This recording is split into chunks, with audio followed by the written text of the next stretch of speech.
anyone knows. If you, there should be in your bottom right hand corner of your PowerPoint, there should be like a little tripod sort of thing. If you click on that. Yeah, but I'm trying to turn off presenter view where it shows two different things on different screens. Yeah, I think there's a view, there's a view icon, and you open up PowerPoint and I'll tell you. Yes. It should be in the top, like on your top, like rows. You can click one of the tabs. I think it's like slideshow. Yeah, slideshow, and then there's monitor. There's a little uncheck box. There it is. Thank you. I knew it was there somewhere. I'm going to move you down here. Got it. Any screens? There we go. All right, it's there you are. To have everyone here today. Marilyn and I will be presenting on group facilitation techniques. So I hope everyone had a chance to log on for Matt Winnia's plenary on stakeholder engagement. I thought he did such a great job with that overview. And if you haven't watched it yet, it is recorded and you should be able to go in and watch that recording anytime you like. It's pretty great. So I'm Bethany Kwan. I think you've probably seen me already. Marilyn, would you like to introduce yourself briefly? Yes, I'm Marilyn Coors. I'm Associate Professor of Bioethics and Genetics. I'm in the Department of Psychiatry at Anschutz and in the Center for Bioethics and Humanities. And I've done a lot of group facilitation, especially I'll use the example of the class in interprofessional education and ethics that I've done for many, many years. It's kind of, as I go through the different techniques, I'll use that as an example of group facilitation. Great, thank you. All right, so can you all see the screen that says learning objectives? Great, okay. So what are you gonna be able to do after today? So after this session, we hope that you'll be able to explain the use of group facilitation as a tool for stakeholder engagement, to describe the distinction between components of a facilitator's agenda versus a participant agenda for stakeholder engagement meetings, and to integrate techniques for group facilitation into a facilitator's agenda. Okay, so what do you need for this session? Encourage you to download the handout for reference, and Hope did put the link directly to it in the chat. And it has both some examples of a facilitator's agenda and a participant's agenda from an actual engagement project. And we'll have another example, well, two different project examples in this presentation, and some sort of a blank writing surface and a writing implement of your choice. Recommend purple markers. Okay, so what's the purpose of group facilitation for stakeholder engagement? So we know that many engagement methods involve convening stakeholder groups for either in-person and/or these days, especially more virtual meetings. Can we do reactions? Do we have that set up that people can do reactions? Yes, there is. If folks kind of hover their mouse down so that their cursor sort of hovers down toward the bottom, they should see a toolbar show up, and there are reactions there. Great. So I would like to see a show of hands, so thumbs up, if you've ever done any sort of community advisory board or stakeholder advisory panel in your research. Anyone ever done that? See a few of you. Yeah. Yeah, good. Wonderful. And so you know that one of the challenges in convening is, how do you actually spend the time? You have a very limited amount of time. How do you make the most of that time? How do you bring together different perspectives? How do you, under certain circumstances, identify next steps and move forward as a group? There are those general panel types of methods, but then there are specific methods. Perhaps you've heard of design thinking, where again, people are convened for typically a day-long workshop. We also commonly use something called bootcamp translation that has multiple convenings of different periods of time. And so what are we trying to do in our engagement meetings?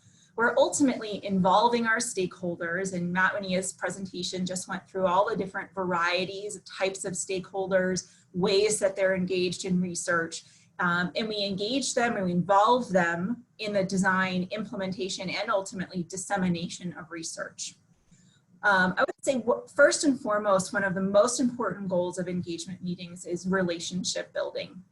And this notion of bidirectional communication. You're not just talking at people and telling them something, you're listening, you're having a conversation. You're importantly informing decisions. You're co-learning. Everyone comes to the table with different expertise and different knowledge, different disciplines, different life experiences. And you need to have an opportunity to get to know people.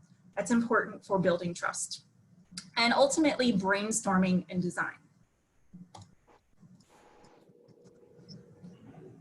We want to make the distinction between qualitative research and stakeholder engagement. It's a common misconception that you can conduct stakeholder engagement by conducting focus groups and interviews. However, focus groups and interviews are generally unidirectional, one direction, qualitative data collection that follows a focus group or an interview guide. Stakeholder engagement is not data collection. Stakeholder engagement is not gathering information from people. It's building relationship. It's establishing trust. It's communicating. It's generating ideas together. And we know that qualitative research methods can complement stakeholder engagement, but they are separate. So qualitative analysis methods can be used to analyze outputs from stakeholder meetings. For instance, you might generate a transcript. You might record your stakeholder meetings and generate a transcript so you can analyze the discussion. That's sort of a secondary purpose though. And we also know that qualitative methods can be used to evaluate or study products from stakeholder engagement efforts. For instance, if you attended the multi-phase optimization strategy talk yesterday by Kate Guastafaro, you learned about the evaluation phase of MOST. You know how important it is to evaluate, to assess how well your optimization process worked. And so you can use qualitative methods to say, did we achieve our engagement purposes? And Marilyn and I have a paper on that. So we have, because group facilitation, being able to conduct these group engagement exercises is so foundational to engagement, we've thought a lot about, well, what skills do people really need to bring to the table? And we know that group facilitation is an essential skill required for stakeholder meetings. And you have a couple different options for how to do that. Hire an external facilitator. There are people whose job it is to facilitate meetings. That's really a good idea if you have a very large group meeting and you don't have a lot of experience, or if you're worried about bias and you really want someone. So Roger, yes, when we say stakeholder engagement, we're talking about engaging stakeholders as partners in your research team. An important distinction, the word partner. Right, yeah, so yeah, that's a very good question. You can engage stakeholders in other ways as well, but I tend to think about them as primarily members of the research team. Yeah, and if you set up that expectation that they're going to be partners in the research team and then they are not, you have really done damage to your stakeholder engagement. If you set up the expectation they're going to be partners, then these are the techniques that we feel will help you assure that they are partners. However, sometimes you might just want to learn to build the skills within your team for group facilitation. It's really useful for all meetings and interactions with your stakeholders. So a little bit about an overview of group facilitation. So number one is your facilitator's role. And you can often have more than one facilitator. You also want to make sure that you have someone that's a designated note taker. An important aspect of group facilitation is setting the agenda and clarifying the goals of engagement and setting expectations, like what Marilyn just mentioned. Make sure you're clear. Are you engaging them as partners, or are you just trying to get their input? There are specific facilitation techniques you can use. And importantly, your job as a facilitator is not done at the end of the meeting. It's critically important to synthesize the insights and clearly communicate next steps.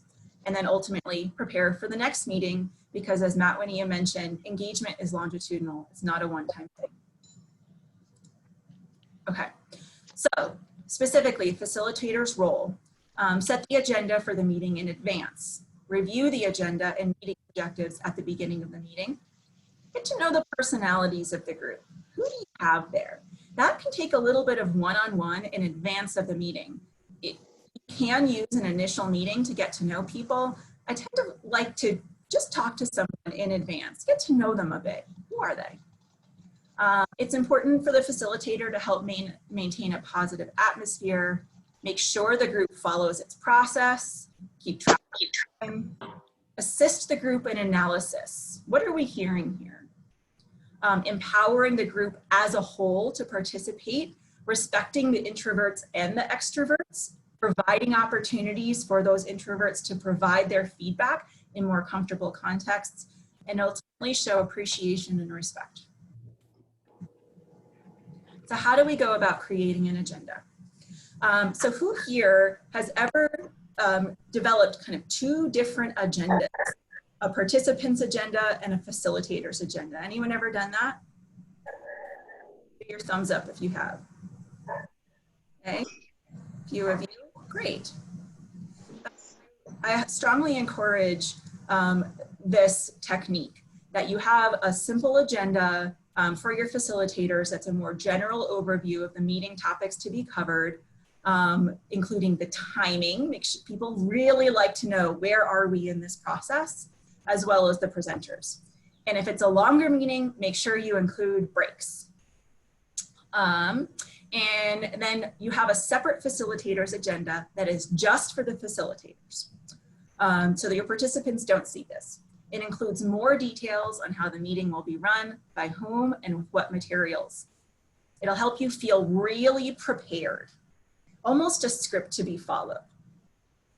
And if there's something important that you wanted to remind yourself to do, or to think about, or to be attentive to, this is a good place to put those notes to yourself. It includes your key points to cover, as well as your questions and discussion topics to pose to the group. And like in a focus group or interview guide, it's a guide. It's not a script per se. And you can move things around. You want to be responsive to the group, but you also don't want to forget something. And ultimately, it also has prompts to encourage participation, or when you want to distribute materials. So you can give everyone your materials all at the beginning, or you can hand it out as you reference it. Any questions so far about that?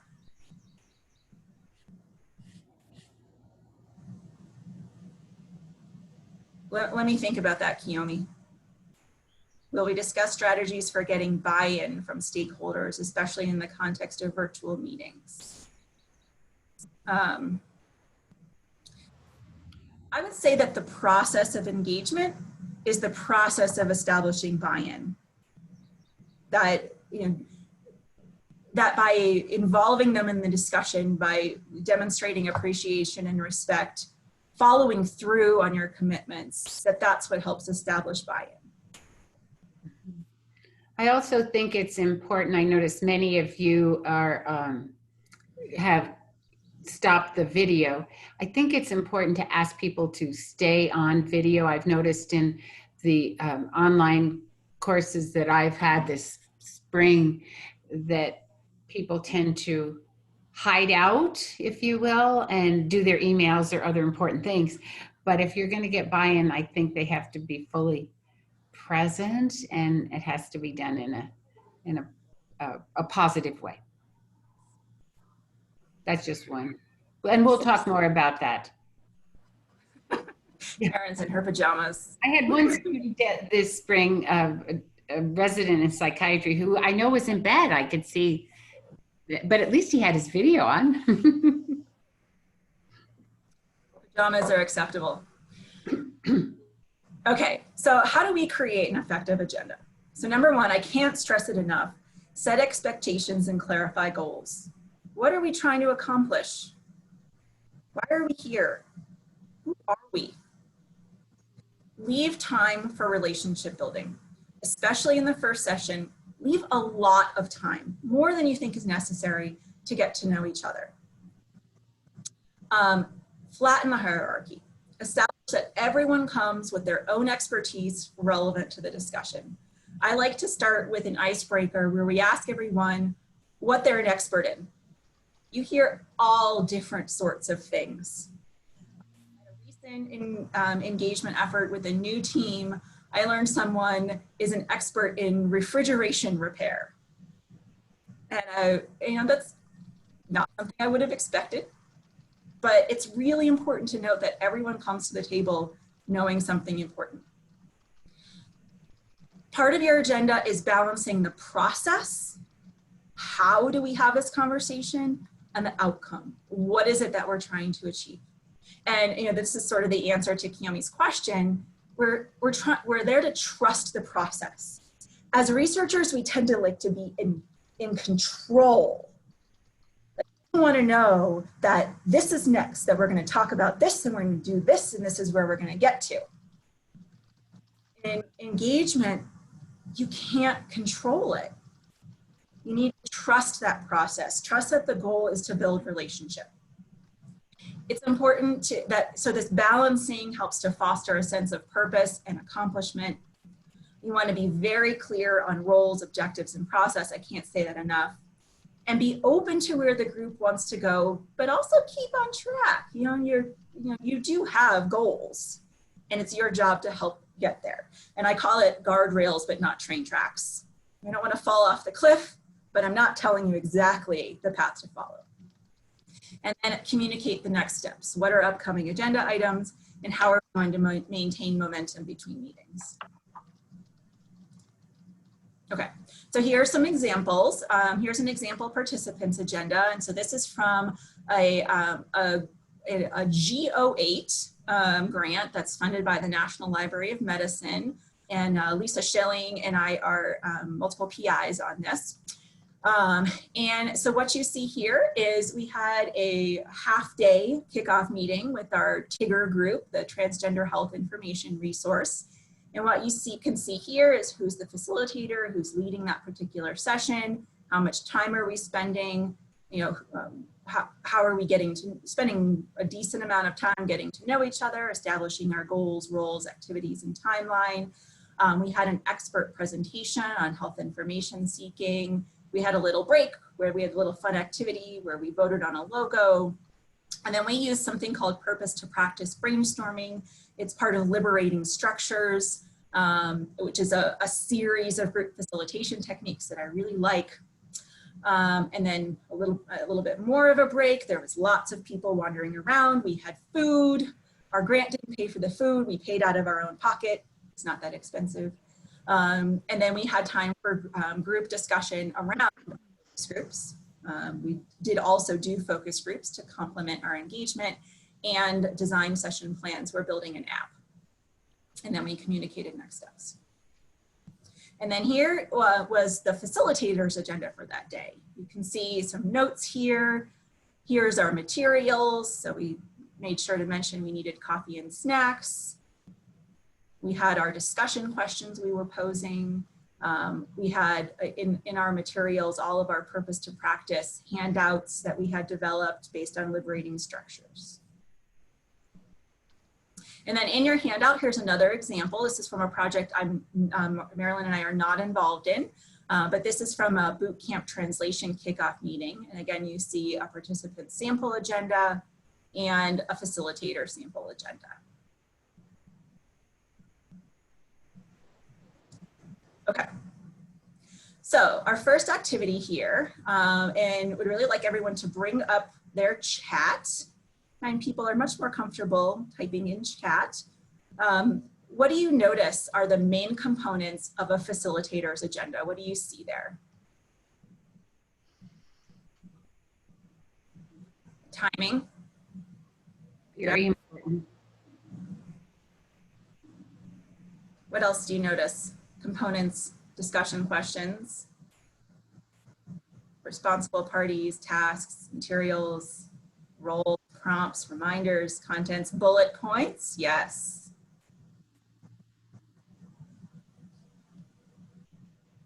Good. I think your earlier question, creating this agenda and then following it is another way to build buy-in, because people know you're going to do what you say and say what you do and stay on time, and they're going to get out. It's going to be over when they say. Bethany and I attend a meeting on Thursday evenings from 4 to 5:30 that's never over at 5:30. And that's discouraging to participants. You can't plan. And people can tell when you've prepared, when you've taken something seriously, to think through it. People can tell when your team's not on the same page.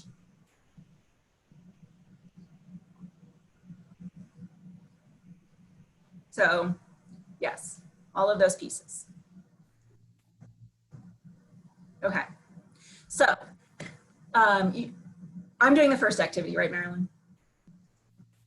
Yes. Hit prepare, I'm just confirming. So imagine you're holding a meeting with a new group of stakeholders for a project on designing a pragmatic trial on, I don't know, how about an intervention for promoting uptake of the novel coronavirus vaccine in underserved communities, preferably one that's, you know, completed its clinical trials and been demonstrated to be safe and efficacious. So based on your last name, we're going to have you propose a facilitator's agenda item for the specified component.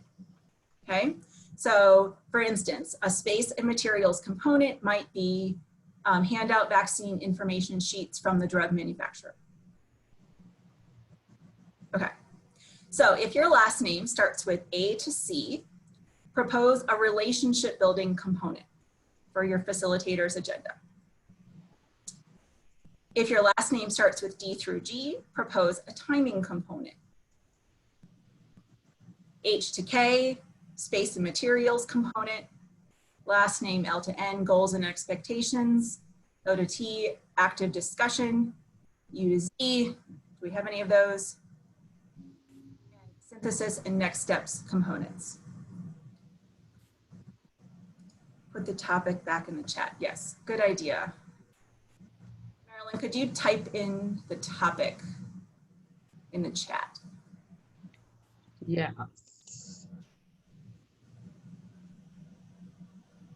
That's not letting me do that. You can't type in the chat? You know, I'm in a strange situation. It's okay. Let me do it. Marilyn, let me know if I can help you. I think we got it. Okay.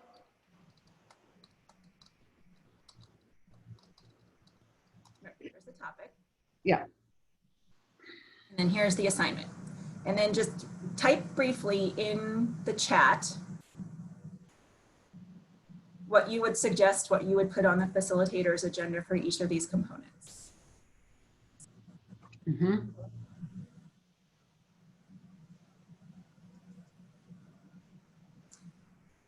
Yes, so in the handout, Patrick, there's the boot camp example. I'm not sure when you joined, but Hope had posted it earlier. Hope, could you post the link again? Just, there you go. Or Stephanie, there you go. And you were asking about space and agenda, space and materials. Where are you going to meet?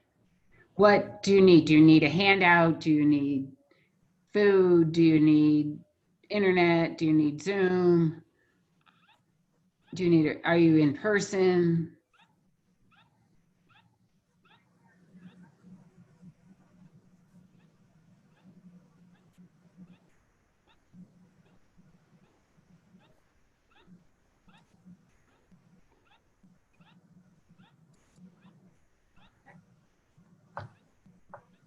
Okay, Katie.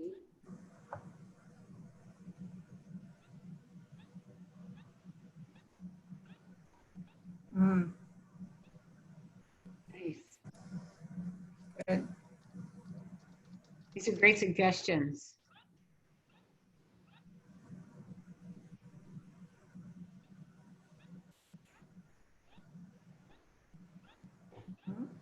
Mm-hmm.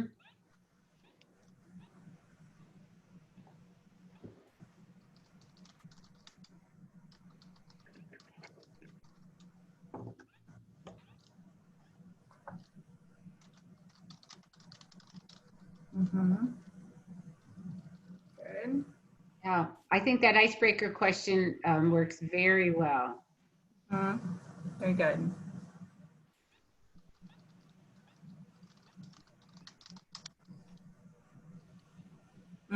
Yeah, that's a really good point, Taryn. So is this important to people?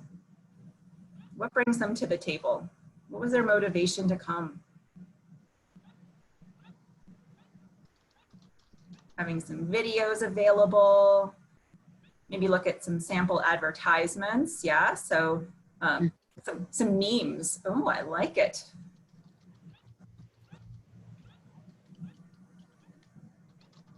Ooh, I like the, what's your first impression of someone?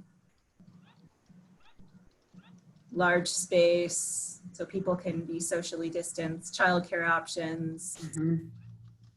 What does success for end of today look like? I love that question at the beginning of the meeting. Yeah, so what are some barriers in your community to this vaccine uptake?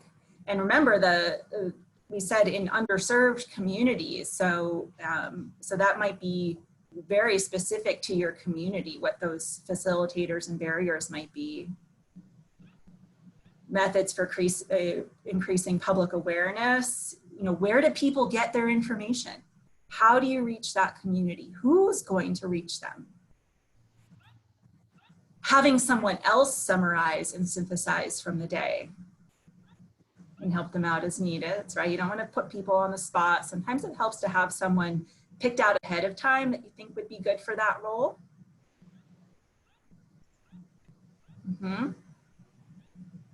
Stick around at the end. Don't rush right out. Good point, Leslie. Yeah. Very good. All right. I'm going to keep us moving. We've got 15 minutes left. Yeah, speaking of staying on track. Yes. Okay. So we're so our handout has a whole bunch of facilitation techniques. We're just going to cover a few today. Marilyn, let me know into advance because you're going to cover. All right, and contribute when you feel it's important, Bethany. We've listed 11 here. The ones in red are the ones we're going to spend just a few minutes on. As Bethany said, the handout has a definition of facilitating techniques. And so when you're planning on a group facilitation as part of your research, you need to choose a technique. So if you would advance that slide.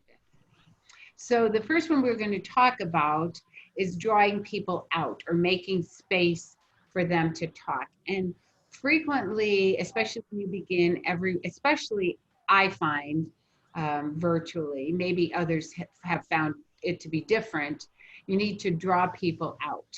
And these are some of the phrases that actually work very well. Can you say more about that? What do you mean?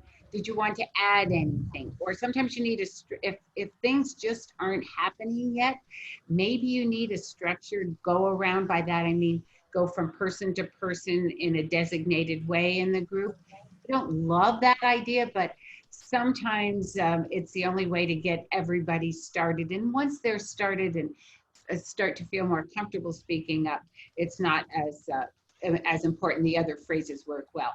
Look for body languages and cues. Who are we missing from our group? Yeah, such a good question. Should we be inviting someone else? Great question, Bethany. Is everybody here that should be? Because you as a facilitator may have missed the invitation for somebody to join the group. No, it's not common for the note taker to act as co-facilitator. The note taker really has to concentrate on taking the notes, and the facilitator really has to be present to the group. I could imagine in a small group, you might be able to do both jobs. I have not. Bethany, are you able to take notes and facilitate? Not at the same time. Not at the same time.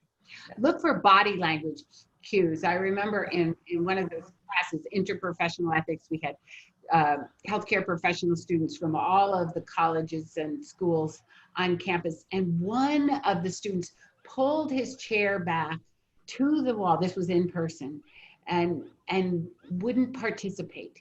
He just pulled himself physically away from the table. So then you need to ask that person, so what is your opinion, Jake? What do you feel you can add to this discussion? So inviting quiet members to speak is also important. I don't like to call people out in a group.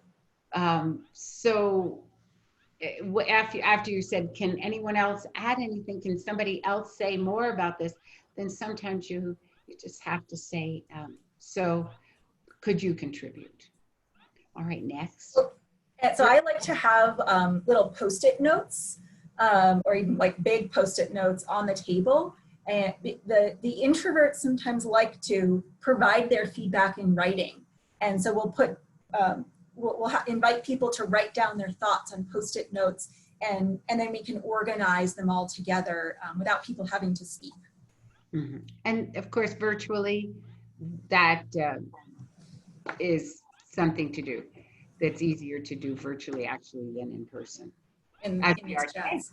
So another one is gathering ideas. Now, if you're going to ask for ideas, and I think it's, you always come to a group with your own set of ideas, and you have to suspend those and suspend a judgment about the ideas, and just let the ideas come out without really deliberating upon those or discussing those. And sometimes as a facilitator, you have to mirror or paraphrase what the group members say. Do I understand this correctly? Is this what you said? And keep it positive, fast, and a lively pace in gathering your idea. You're just gathering. You're not deliberating at this point with this part of the technique. Next. Encouraging and balancing, creating an opening for participation. Typically in that group that I'm using, the in-person group as an example, I will say, we're going to discuss some very sensitive issues. You might say, we're going to discuss some very provocative issues. We were talking about healthcare, cases in healthcare that were sensitive. Otherwise, they wouldn't really be an ethical issue. But you might be talking about some very provocative issues, and everyone in the group must be respectful of one another and one another's opinions, one another's viewpoints. So creating that opening, I have found, has worked well with many groups over a long period of time. And silence doesn't mean consent. It doesn't mean that everybody is aligning with what is kind of the main, how to keep without leading them to in a specific direction. I can try to answer in the chat if you want to keep going. I'm worried about time. All right. Here's some other phrases that have worked for Bethany and me over the years. Are there other ways of looking at this? What do others think? Does everyone else agree? I also like the word align, maybe better than agree, because it has a bit of a different connotation. And then ask for other views that may be present. You know, we've heard from almost everyone, is there another view that has not been expressed? And I love the last one. Let's hear from someone who hasn't spoken for a while. Next. Next, intentional silence.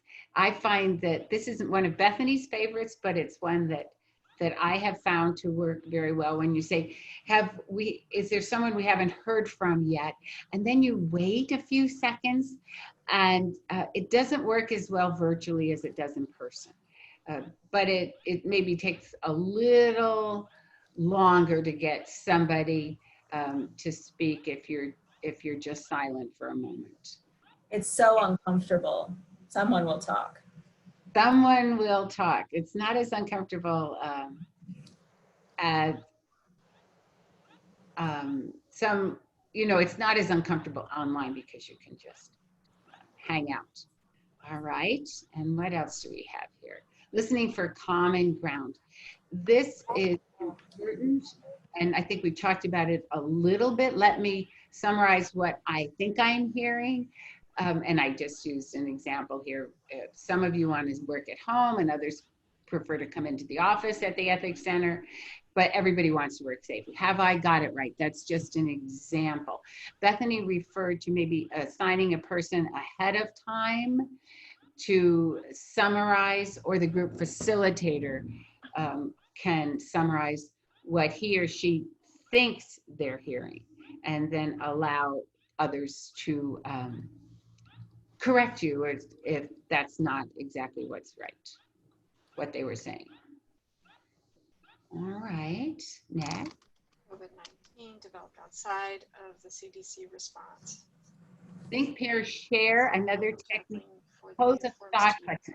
How to be a good thought question. What are some of the biggest frustrations in accessing primary care that you have experienced? Research statistician vacancy announcement. Somebody needs to be on mute. Spread the word if you know that. So, and then you allow for some brainstorming.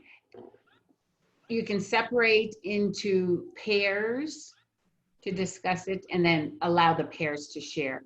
And you have to, if this is the technique you're going to use, you have to allow enough time to get it done.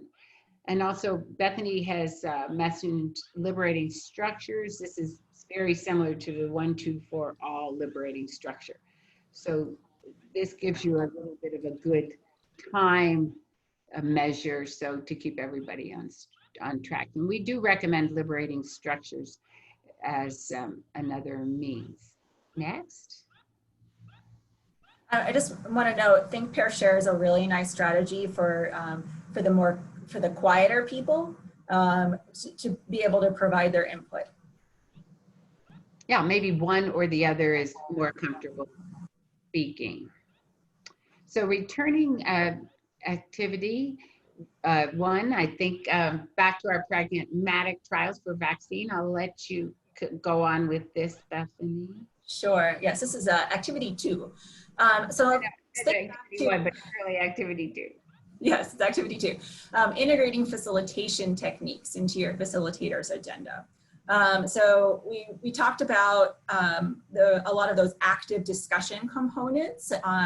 So thinking about those facilitators and barriers that came up a lot, what sorts of facilitation techniques might be most relevant for that active discussion around facilitators and barriers? And then I think I recall you also mentioned things like looking at existing memes, talking about resources in the community, how people get information. I'm going to go back to the list. I do want to save time for the last question. What challenges we haven't really, Bethany and I personally have talked a lot about challenges together, but what challenges do you anticipate? Because I think this is a very important component of discussion techniques. Okay, yeah, just in the interest of time.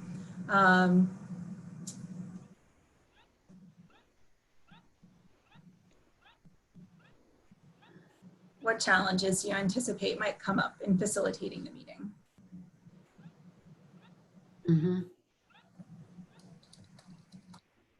Strong emotions, especially the example we're using here.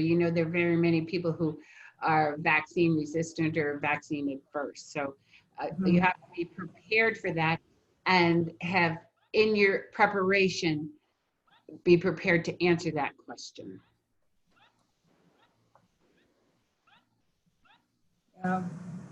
Yeah, that voice for vaccine hesitancy, or whatever it is that you're studying, or whatever you're engaging people in, what are those the hesitancy? What are the maybe common misconceptions that you might be addressing?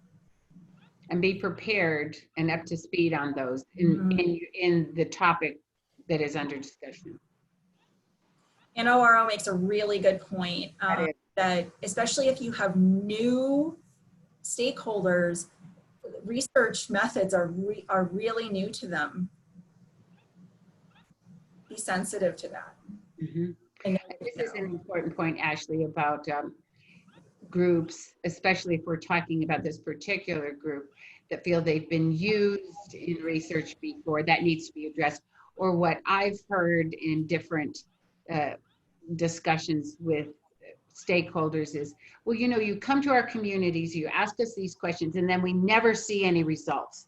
And those of you who do research, and all of you do, you know it takes a long time to gather the data, to analyze it, and then get it into a form that you can return to the community. But that's what they're looking for. And so that explanation of research is important. Again, that's setting expectations. That's giving them an expectation that you can meet. Yes. So what can we do? What are our limitations?